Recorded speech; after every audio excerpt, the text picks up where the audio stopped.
Question number 12, the Honourable David Parker.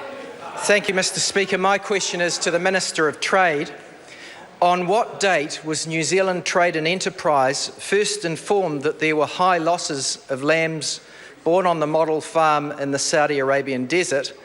And on what date did it inform the Ministry for Primary Industries and the Ministry of Foreign Affairs and Trade?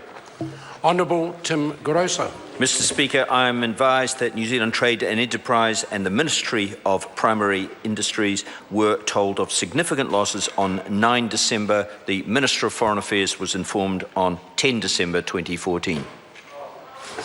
What? That long ago? Supplementary. Supplementary question, the Honourable David Parker. Answer that properly.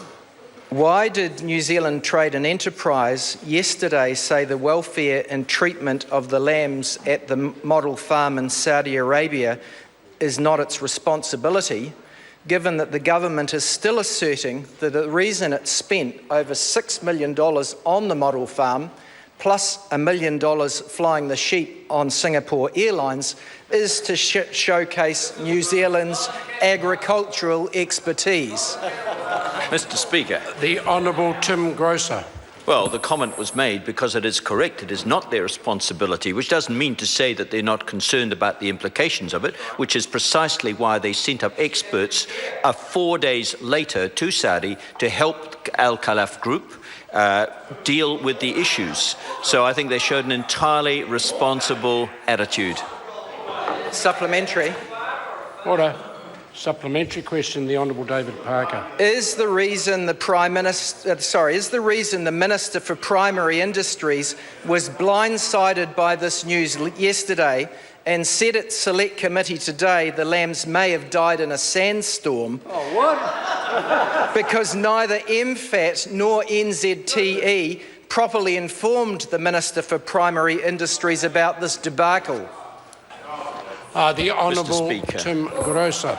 Mr. Speaker, I do not know precisely what the circumstances of it are, and nor would any minister, because these are operational matters. We're informed of the broad nature of the agreement, and it's up to the people who are responsible for detailed matters. It is not the responsibility of the Minister of Primary Industry to be hot-footing it up to a Saudi farm to find out precisely what happened.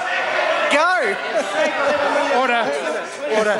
Well, given that the Minister for Primary Industries... I haven't yet called the member. Supplementary, Mr. Speaker. Supplementary question, the Honourable Well, given that the Minister for Primary Industries has hot-footed it up to there, when will he release the report on why some 70% of the lambs died and show whether it was due to starvation, scours or a sandstorm?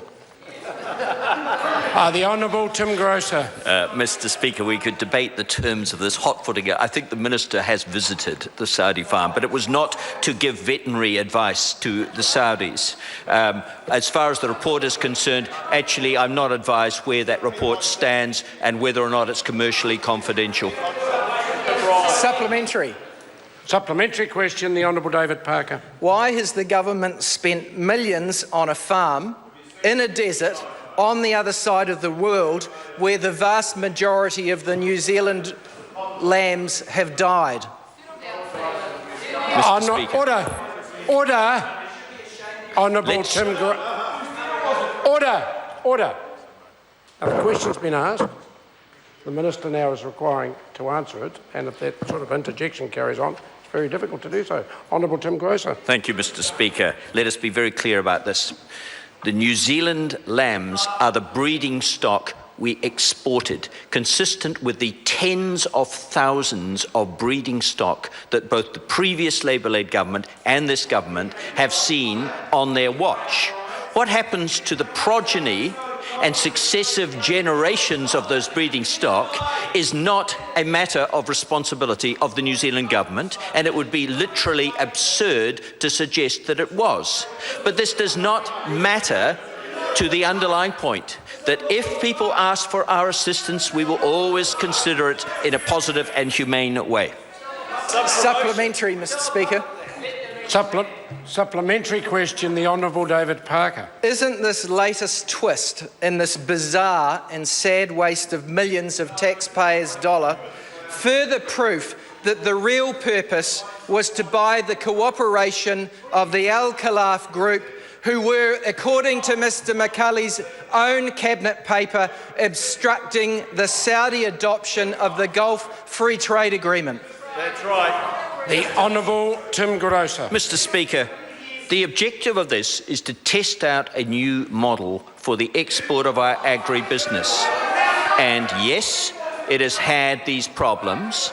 I'm also being advised this morning that a second mating has been achieved, which has gone extremely well. So it's a little bit early to call this a failure at this stage. And that concludes questions for oral answer. I call on Government Order of the Day number